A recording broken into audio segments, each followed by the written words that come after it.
반갑습니다. 몸 건강, 마음 건강의 건강지킴이 개구먼 김미연입니다. 인생에서 가장 중요한 단어를 말해봅시다. 라는 제안을 받았을 때 어떤 단어들이 후보로 떠오르세요? 세계적인 규모와 공신력을 자랑하는 모 영화제의 뒤풀이 파티가 열렸을 때 실제로 한 배우가 동료들에게 향해 건배사로 던졌던 질문이래요. 누군가는 아름다움이라고 대답을 했고요. 또 어떤 배우는 믿음을 꼽았고 어떤 감독은 가족, 또 다른 누군가는 건강을 꼽았다는데요. 그중에 이런 멋진 대답을 내놓은 감독도 있었대요. 저는 관심입니다. 인생이 우리를 위해 준비해 놓은 것들에 대한 관심. 나를 위해 인생이 준비해 둔 관심, 어떤 것들이 떠오르세요? 지금 당장 인지하지 못해서 그렇지 아마 우리 인생은 수십 개, 수백 개씩 나를 위한 관심들을 준비해 놓고 있을 거예요.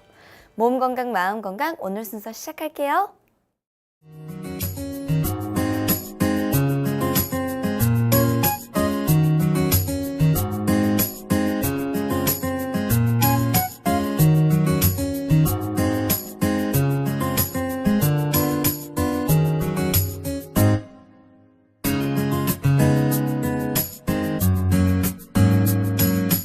몸 건강, 마음 건강.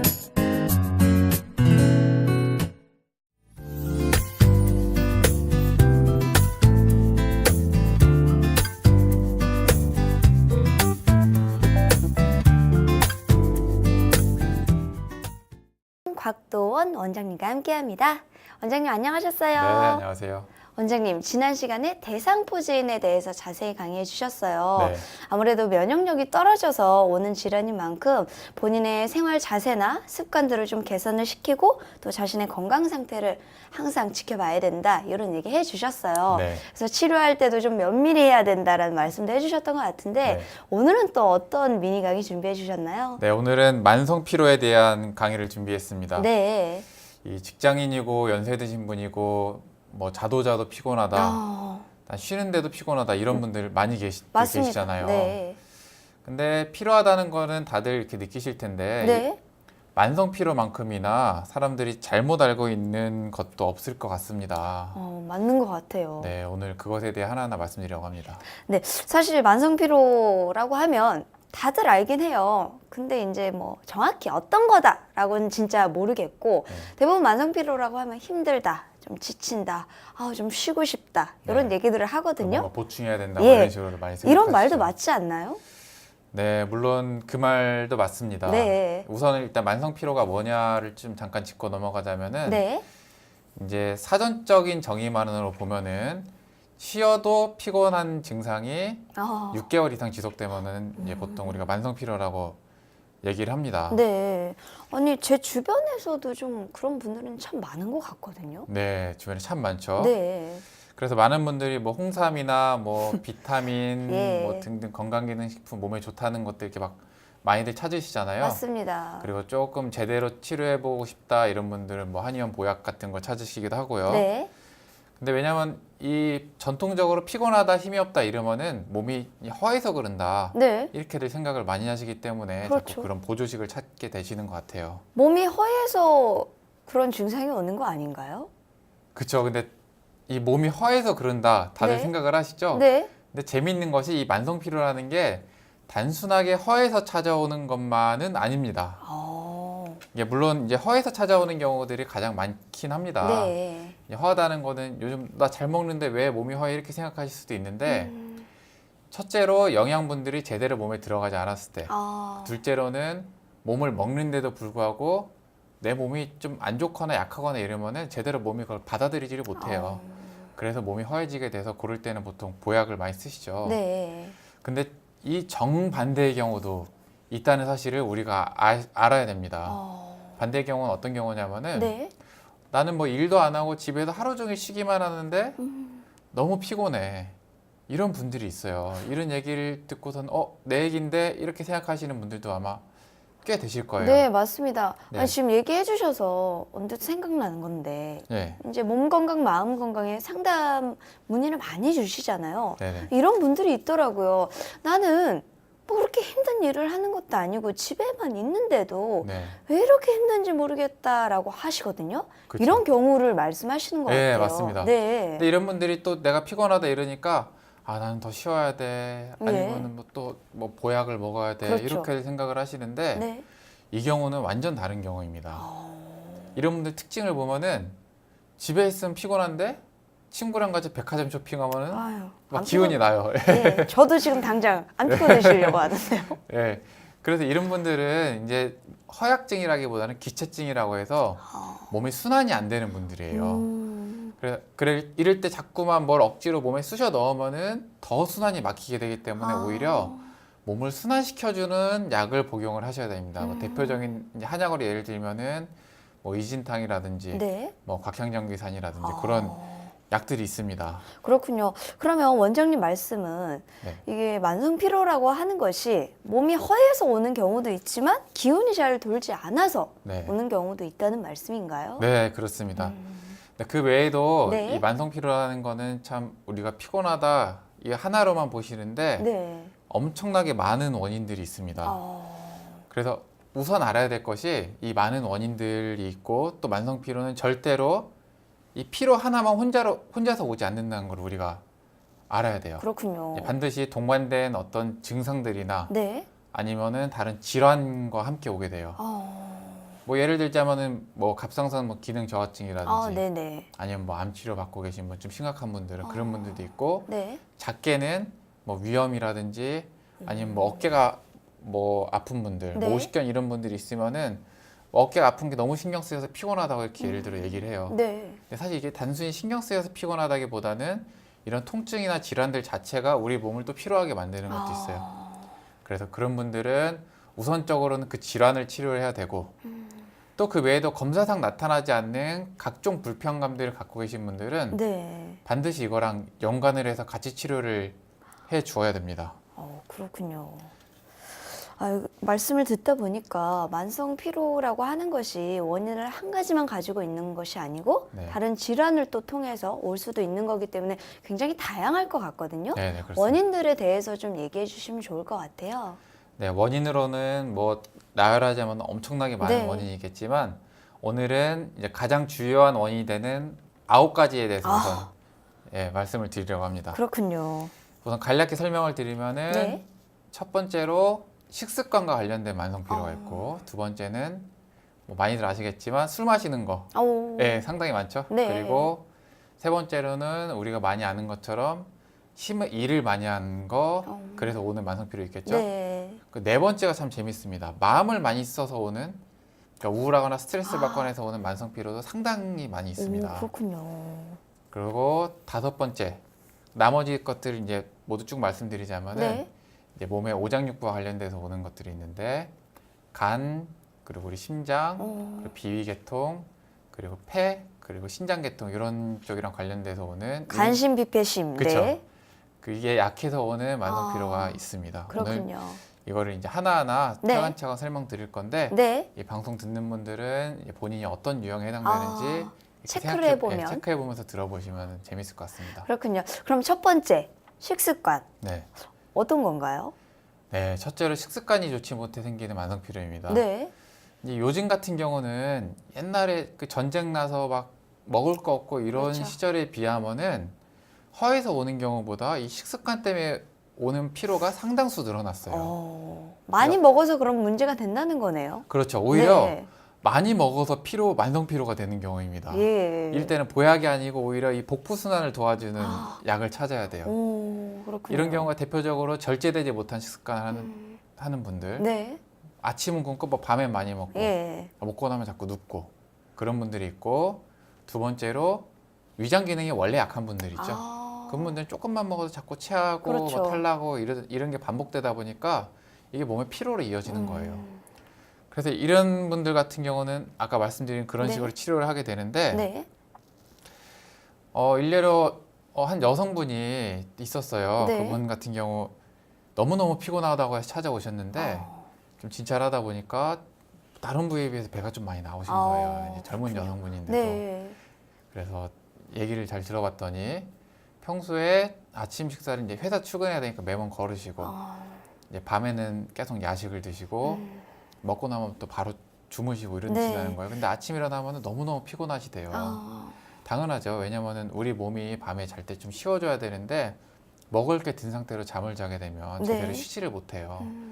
그래서 이분 같은 경우는 본인은 보약을 줘달라고 찾아왔어요. 뭐 우리 아니면 뭐 십전대보탕 이런 걸 생각하고 오신 거죠. 근데 그게 아니고 정반대가 되는 양위탕이라는 약을 처방을 했습니다. 이 약은 보약이랑은 완전 거리가 먼 약이에요. 빼주는 약인가요? 예. 뱃살을 빼주고 복부 순환을 시켜주는 약인데 이 약을 먹고 나서 소화도 잘 되게 되고 피로감도 많이 줄어들고 몸이 오히려 이제 많이 개운해졌다고 이렇게 얘기를 주셨습니다. 그렇군요. 그러면 첫 번째 식습관의 문제는 사실 비우는 게 어떻게 보면 해답일 수 있겠다라는 생각이 들고요. 이런 분들은 오히려 막 건강보조식품 이런 걸 찾으실 게 아니고 오히려 더 피곤하실 수도 있겠네요. 네, 더 피곤해질 수도 있어요. 그렇군요. 오히려 밥 먹고 나서 잘 걷고 야식을 좀 중단하시고 약을 찾는다면은 같은 한약이라도 이런 몸의 순환을 도와주고 살을 빼주는 약을 먹는 게 오히려 도움이 됩니다. 그렇군요. 자, 그럼 두 번째 술에 대한 얘기 해주셨어요. 술이 또 왜 어떤 만성 피로를 또 불러오나요? 예, 이거는 뭐 다들 아시는 거죠. 근데 이 술로 인한 만성 피로는 뭐 어제 하루 술 먹고 피로하고 이런 게 아니고 자꾸 술을 먹은 게 쌓이고 쌓여서 안 먹는 날도 피로해지는 거를 이제 술로 인한 만성 피로라고 합니다. 그렇군요.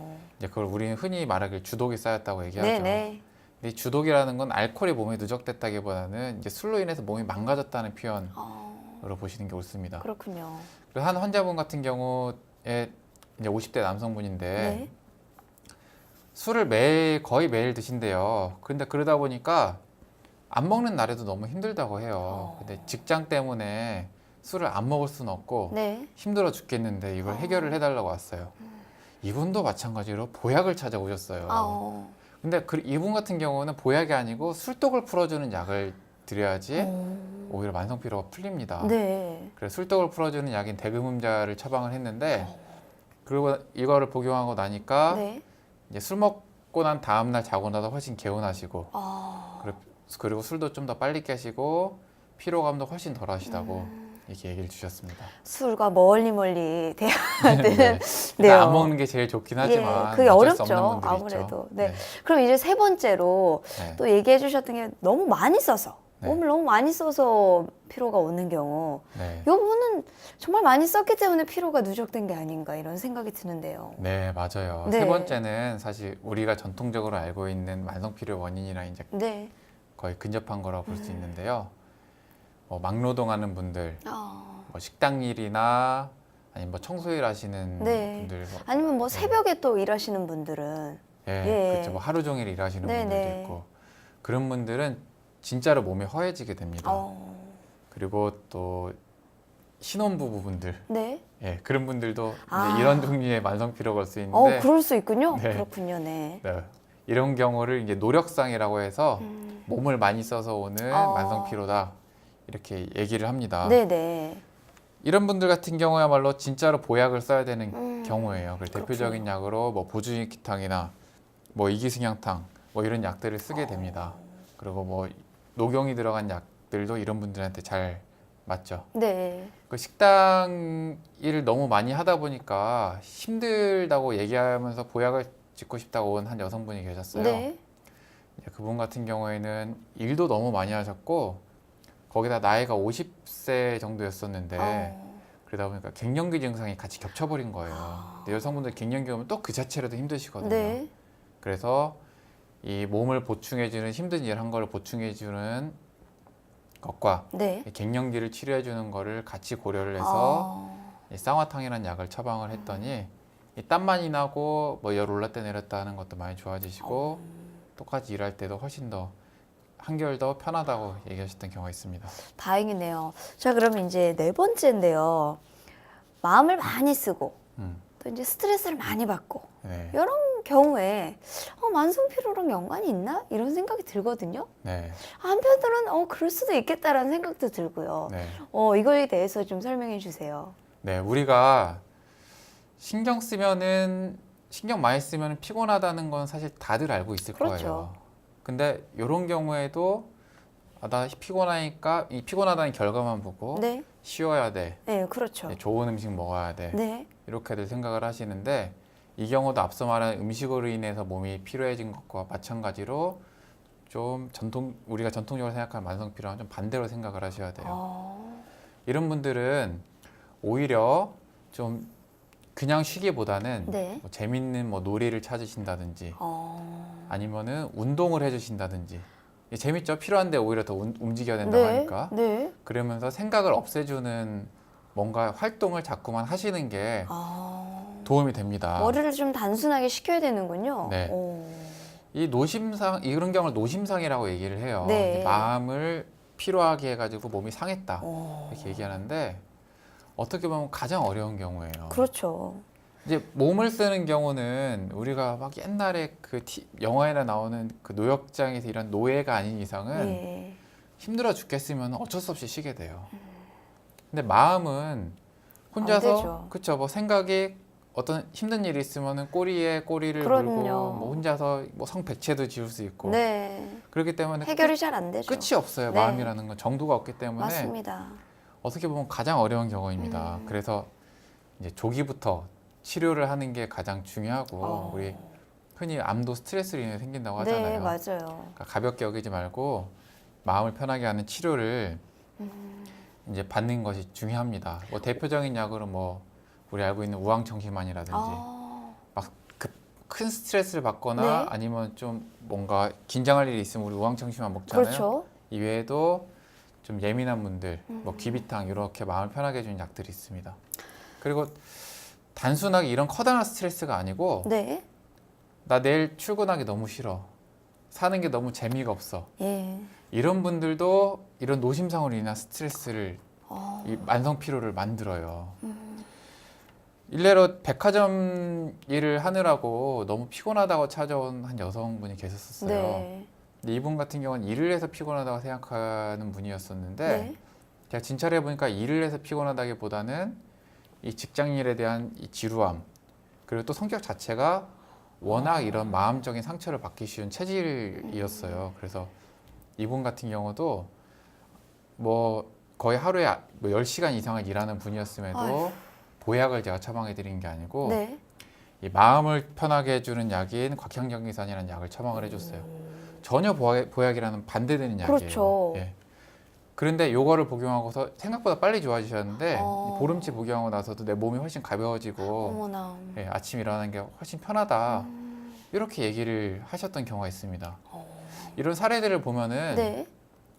이 같은 피로라고 해도 정확하게 진단을 하고 치료하는 게 얼마나 중요한가를 보여주는 사례인 것 같습니다. 맞습니다. 아니, 말씀을 듣다 보니 만성피로라고 해서 정말 다 같은 건 줄 알았는데 지금 네 가지만 들어봐도 전혀 생각할 수 없는 또 해답도 있고 네. 아니, 더 보여주는 것이 아닌가라고 생각했는데 오히려 비워야 되는 것이 답일 때도 있고 네. 머리를 단순하게 만들기 위해서 몸을 많이 움직여야 되는 것도 있고 네. 또 마음을 다스려서 만성피로를 또 없애는 네. 이런 이유들이 만성피로가 단 하나만의 문제가 아니구나 네. 라는 생각이 드는데요. 그럼 다섯 번째도 참 궁금해져요. 네. 이번이 이제 간신비폐라고 하셨나요? 예, 간신비배신이라고 네. 이제 요 경우는 사실 앞서 말한 경우들의 참 핵심들이 많이 들어 있습니다. 아. 그리고 나머지 경우는 이제 몸이 진짜로 허해서 생기는 경우입니다. 네, 이 경우가 이제 알고 있는 흔히들 알고 있는 내가 몸이 어디가 안 좋아서 피곤한가? 네. 이렇게 생각할 수 있는 부분인 것 같은데요. 이 경우는 이제 앞서 말한 그런 경우들이 좀 오래된 가지고 정말 더 증상이 심해진 경우, 네. 그리고 아니면 다른 질환들을 오래 앓아서 몸이 더 약해진 경우, 아니면은 뭐 항암 치료를 받으셨거나 어떤 몸에 고통스러운 치료를 받으셔서 몸이 약해진 경우가 다 이런 경우에 포함되게 되는데요. 그렇군요. 그 아까 말씀드린 대로 원인에 따라서 간신비폐신 이렇게 5개로 큰 분류로 나뉠 수가 있어요. 네. 이제 간단하게 사례들 위주로 말씀을 네네. 드릴게요. 이제 몸이 너무 많이 필요하신 분들은 이 사례들 중에 어떤 경우가 자신이랑 비슷한지 또 한번 생각해 보시면 좋을 것 같아요. 네. 첫 번째로 간어증인데요. 네. 60대 여성이 내원을 했어요. 근데 얼굴이 창백하고 빼짝 마르시고 입술이 또 하얗신 거예요. 그리고 눈이 침침하시고 아유. 그리고 자꾸 어지럽고 이렇게 말씀을 하면서 내원을 하셨어요. 네. 그리고 손발톱도 보면 가스러미가 잘 일어나시고 자꾸 부서지신다고 얘기를 해요. 손발톱이. 그런 분들 있으세요. 네네. 이런 분들은 근데 거기다가 이제 우리 주제가 피로잖아요. 그렇죠. 너무너무 피곤하고 힘이 없다고 자꾸 일어나면은 막 앉아 있을 수가 없대요. 너무 힘들다고. 이분 같은 경우는 간어증으로 인한 만성 피로로 이제 몸에 혈액을 보충해주는 네. 사물탕이라는 약을 처방을 해줬습니다. 그렇군요. 그걸 복용하고 나니까 입맛도 많이 돌아오고 이제 기운 없는 것도 어지러운 것도 많이 좋아지고 그랬던 경우가 있습니다. 그렇군요. 참고로 우리가 많이 알고 있는 공진단 네. 아시죠? 알고 있습니다. 네, 이 공진단도 이 간어증을 치료하는 대표적인 약이에요. 근데 사실 공진단은 모든 종류의 이 허증과 피로에 좋은 약이에요. 왜냐하면은 그 사양이라는 약재가 들어있기 때문인데 네. 이 사양이 그 러시아 사양누루액에서 나오는 그 분비물을 건조시킨 네, 게 네. 이 사양이거든요. 네. 거의 모든 보약제 중에 가장 효과가 빠르고 좋고 가장 고가의 약 중 네. 하나라고 그렇죠. 생각하시면 돼요. 이제 저희 병원 근처에 모 예중 예고가 있는데 네. 그 연습량이 아무래도 좀 과도하고 많죠. 예, 그리고 또 체중 관리도 해야 된다고 하더라고요. 네, 무용하고 맞습니다. 이러다 보니까 네네. 그러다 보니까 또 잘 먹지도 않고 그리고 기운이 없고 힘들고 또 스케줄 따라 왔다 갔다 하다 보니까 맞습니다. 많이들 쓰러지죠. 그래서. 예. 네. 그리고 뭐 약 이렇게 봉지로 된 약도 잘 못 챙겨 먹고 예. 그래서 얼마 전에도 그런 학생이 한 분 찾아와가지고 아. 공진단을 처방했는데 네. 이런 경우에 이제 공진단을 많이 쓰게 됩니다. 그리고 그 외에도 이제 너무 노령으로 힘든 분들이나 아니면 선천적으로 몸이 약한 분들 아니면은 뭐 자주 활동을 하느라고 약을 잘 못 챙겨 먹는 분들도 이렇게 사용을 하게 됩니다. 그렇군요. 그리고 두 번째로 이제 심어증이 있습니다. 네. 심어증이 이 심장 기능이 약해가지고 만성 피로가 온 경우라고 이렇게 보시면 되는데요. 네. 아까 말한 노심상 있죠. 네. 그 우울하다든지 네, 이런 게 네, 네. 오래된 분들은 아까는 운동을 하고 뭐 이렇게 풀어줘야 된댔잖아요.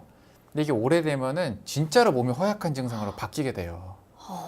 그러면 더 어려워지게 돼요. 왜냐하면은 마음을 풀어주는 약이랑 그 몸을 보충해주는 약을 함께 써야 되기 때문에 그래요. 그렇군요. 그런 경우도 있고 선천적으로 심장이 약한 분들도 이 심어증에 해당이 됩니다. 어떤 여성분이 찾아왔는데 이분은 나이가 좀 있는 분이었어요. 네. 근데 너무너무 피곤하대요.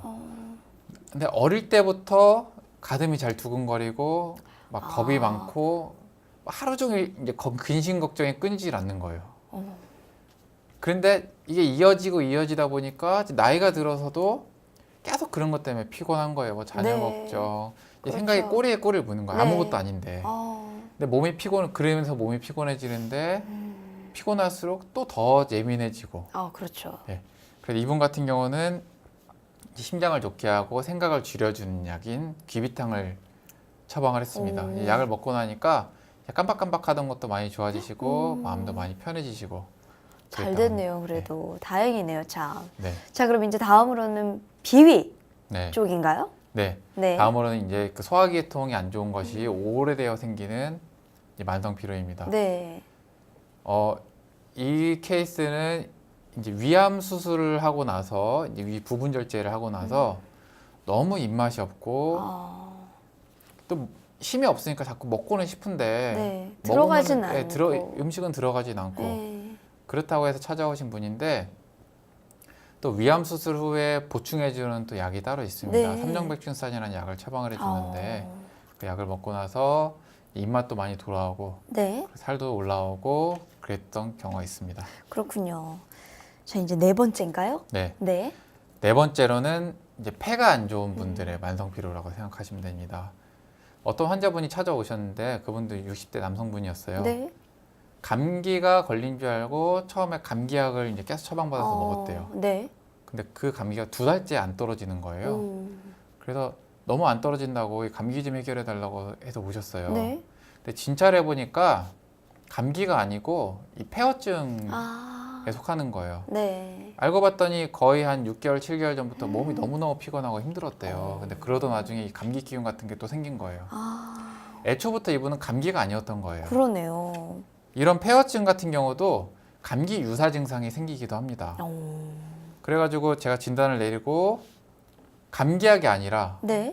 보약을 사용을 했어 오히려. 보약인 인삼 양념탕을 사용을 했는데 그걸 먹고 나서 피로도 많이 개선되고 감기 기운도 떨어지고 실제 감기인 경우에는 보약을 쓰면 안 되거든요. 그렇죠. 이분은 감기가 아니었기 때문에 보약으로 이게 치료가 됐던 거죠. 그렇군요. 그럼 마지막 5번째 네. 남았네요. 네, 마지막으로는 이제 신어증이라고 합니다. 우리 신장 기능 개통이 네. 안 좋아가지고 온 만성 피로인데요. 네. 이제 만성으로 척추가 아프고 힘이 없는데 말하기를 척추에서 피로가 몰려오는 것 같다고 이야기를 하시는 거예요. 이분 특징이 또 입술 주변에 자꾸만 이 물집 단순포진이라고 물집이 자꾸 잡히신다 그래요. 네. 그리고 이분은 그 신어증을 치료해주는 가감팔미안이라는 약을 처방을 했는데 네. 이걸 복용하고 나서 피로도도 많이 개선이 되시고 그리고 단순포진도 거의 뭐 2주에 한 번씩 날라고 하면 다시 생기고 날라고 하면 다시 생기고 이렇게 되셨다고 하는데 없어지고 나서는 2달 동안 안 생기고 2달 만에 처음으로 생기고 그 이후로는 수개월 동안 한 번도 안 생겼다고 네, 그랬던 경우가 있습니다. 너무 잘 됐네요. 사실 초반에도 말씀을 드렸지만 네. 만성 피로의 원인이라고 한다면 그냥 단순한 피로함 네. 그리고 뭐 좀 힘들었나 보다 네. 이렇게 생각했거든요. 네. 근데 이제 원장님 말씀을 들어보니까 그리고 또 세심하게 원인을 이렇게 달락달락 얘기를 해주시는 걸 들어봤더니 아 이래서 만성 피로가 생길 수 있겠구나. 네. 그리고 저도 그중에 체크를 좀 해봤거든요. 네네. 아직까지는 네. 그렇게 심하게 들어가는 부분은 없는 것 같아서 네, 다행입니다. 네, 참 다행이라는 생각도 들고요. 네. 오늘 그리고 또 체크를 해보시면서 참 재미도 있으셨을 것 같아요. 네. 들으시면서 또 네. 보시면서. 그래서 참 좋은 시간이었을 것 같은데 일단 가장 중요한 거는 원인을 찾는 노력이 참 필요할 것 같아요. 네. 그러니까 이 만성 피로라는 게 네. 저도 이거 내용 말하면서 참 이 청취자분들이 새로운 것 내용들을 아 네. 이게 진짜 몸에 허약해서만 그런 게 아니구나. 예. 이것만 알아가신다고 하더라도 네. 와 정말 많이 얻어가신 거겠구나. 이렇게 생각을 했고 제가 생각해도 참 재밌는 내용이라고 생각을 했는데 아, 네네네. 물론 제가 말하는 거지만 네. 이 원인이 참 다양하기 때문에 내가 어떤 거 유형에 해당되는지를 잘 파악을 하셔서 헛걸음하지 말고 네. 올바른 방향으로 이 피로를 개선하셨으면 좋겠습니다. 그렇군요. 오늘 원장님 말씀이 만성 피로 때문에 힘들어하는 분들에게 많은 도움이 됐을 것 같습니다. 원장님 오늘도 좋은 말씀 감사합니다. 네. 미니 강의 오늘은 곽도원 원장님께서 만성 피로에 대해 자세히 강의해 주셨습니다. 건강한 몸과 마음을 갖고 가는 시간, 여러분은 지금 WBS 원음 방송 건강상담 프로그램 몸 건강 마음 건강과 함께하고 계십니다.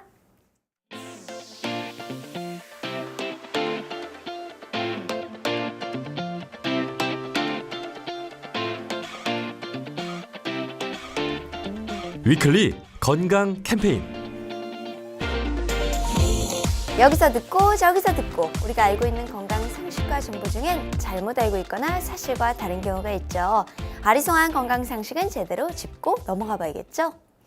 원장님, 이의 뿌리가 좀 내려앉아서 잇몸이 퇴축하는 그런 현상들이 요즘 젊은 분들에게도 좀 많이 일어나고 있대요. 네. 그러다 보면 이제 임플란트를 생각을 많이 하시는데 아무래도 비용이 상당히 부담이 되고 네. 그래서 그 전에 예방할 수 있는 방법이 없는지 해결책이 없는지 좀 원장님께 여쭤보고 싶어요. 네, 그런 분들을 보면은 이제 참 안타깝습니다. 네, 맞습니다. 왜냐면은 잇몸이 이렇게 나이가 뭐 40대, 50대인데도 벌써부터 이렇게 입뿌리가 보이고 그러니까 이 하얀 부분만 보여야 되는데 그 얇은 뿌리 부분이 그렇죠. 벌써부터 보이는 거예요. 그런데도 이게 원인을 찾지를 못하고 그냥 내가 잇몸이 안 좋아서 그렇거니 네. 이렇게 하고서는 생각하고 넘어가시는 경우들이 너무 많습니다. 그렇습니다. 그러다 보니까 어떤 분은 나이가 뭐 60살밖에 안 됐는데도 이빨이 다 임플란트예요. 그러면은 그 자체라도 내 이빨보다 좋지 않고 그럼요. 그리고 비용도 너무 많이 들고 네, 맞아요. 임플란트 같은 경우도 이 잇몸이 좋지 않으면은 수명이 또 짧아져요. 어떤 할머니는 잇몸이 너무 내려앉아가지고 네. 심지도 못한다고 그런 분들도 계세요. 근데 우리가 이거를 자꾸 원인을 뭐 내가 양치를 제대로 안 했다든지 네. 잇몸 관리를 안 했다든지 뭐 이렇게만 찾으시는데 예. 이게 원인을 정확히 아는 게 중요합니다. 그런 이유 말고 또 다른 원인이 있군요. 네, 우리 우리가 뭐 두통이 있다든지 이러면 네. 요즘 뭐 어깨라든지 다른 문제가 뭐 그렇죠. 소화기 문제가 있거니 하고 이런 건 연관성을 이제 잘 아시는데 네. 아직 잇몸까지는 그렇게 생각을 못 하시는 것 같아요. 네, 맞습니다. 근데 이것도 마찬가지로 내 몸이 안 좋기 때문에 잇몸이 자꾸 내려앉는 것입니다. 이렇게 연관지어 생각해 볼 생각은 못 하셨죠? 네, 못했어요. 네. 네. 그래서 이 동의보감에서는 잇몸이 자꾸 내려앉고 이빨이 빨리 빠지는 거를 신호증이라고 해가지고 이 팔미원이라는 약을 처방하도록 이제 쓰여 있습니다. 그렇군요. 그리고 그 외에도 뭐 골세보 같은 잇몸에 좋은 약재들을 복용하게 되면은 내 잇몸이 원래 수명보다 훨씬 더 이렇게 잇몸을 길게 쓸 수가 늘려주는군요. 있게 됩니다. 네. 그래서 정기적으로 내가 치과에 가가지고 이렇게 잇몸 상태를 체크하는 것도 중요하고 네. 내 몸 건강에서 잇몸에 악영향을 줄 수 있는 부분이 있는지를 체크해서 이제 한의원에 체크를 해가지고 그거를 관리해 주는 것도 중요합니다. 그렇게 되면 일석이조가 되는 게 그렇죠. 뭐냐면 내 몸도 건강해지고 네. 그리고 잇몸도 덜 내려앉게 되고 예. 이런 일석이조 효과가 있습니다. 그렇군요. 이 일석이조를 알았으니 좀 그거를 실행을 잘해서 아주 100세가 될 때까지 이가 아주 튼튼한 그런 네. 생활이 되었으면 좋겠습니다. 네, 그러면 좋겠네요. 네, 좋은 말씀 감사합니다. 네. 위클리 건강 캠페인 곽도원 원장님께서 자세히 설명해 주셨습니다. 건강한 행복을 만나는 시간, 여러분은 지금 WBS 원음 방송 건강상담 프로그램 몸 건강 마음 건강과 함께하고 계십니다.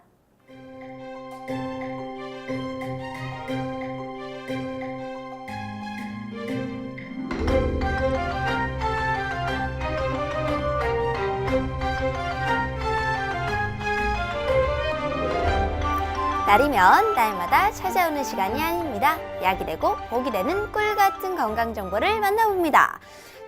튼튼보감 튼튼보감. 네, 오늘 주인공은 민들레입니다. 민들레는 건강에 어떤 도움을 주는지 곽도원 원장님께 여쭤볼게요. 원장님, 네. 민들레 어떤 효능을 가지고 있나요?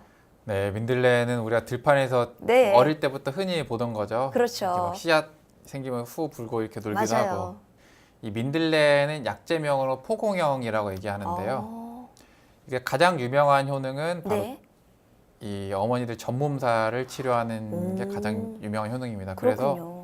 옛날부터 뭐 민간요법으로 뭐 전몸살 있으면은 민들레 술에다 가루내서 술에다 타 먹어라 뭐 이런 얘기도 함부로 따라하지 마셔야 되는 예, 그런 예. 얘기들이 내려왔군요. 예, 있습니다. 그렇군요. 그리고 그 외에도 이제 뭐 몸에 생기는 각종 부위에 생기는 종기 아니면은 뭐 인후염, 뭐 맹장염, 그리고 뭐 복막염, 네. 그리고 간염이나 뭐 황달 이런 데도 좋다고 효능이 밝혀져 있습니다. 네. 그리고 적절하게 사용하면은 소변을 시원하게 잘 나가게 해주는 효과도 있고 체질에 맞게 복용하면 네. 그리고 음식 잘못 먹어 생기는 체기에도 도움이 됩니다. 다만 이 민들레가 성질이 조금 차요. 그래서 네. 이거를 뭐 과도하게 체질에 맞지 않게 과도하게 사용하면은 몸에 오히려 안 좋을 수도 있으니까 적절한 용량 사용하는 것이 가장 중요합니다. 그렇군요. 원장님 좋은 정보 감사합니다. 네. 튼튼보감 오늘은 민들레에 대해 전해드렸습니다.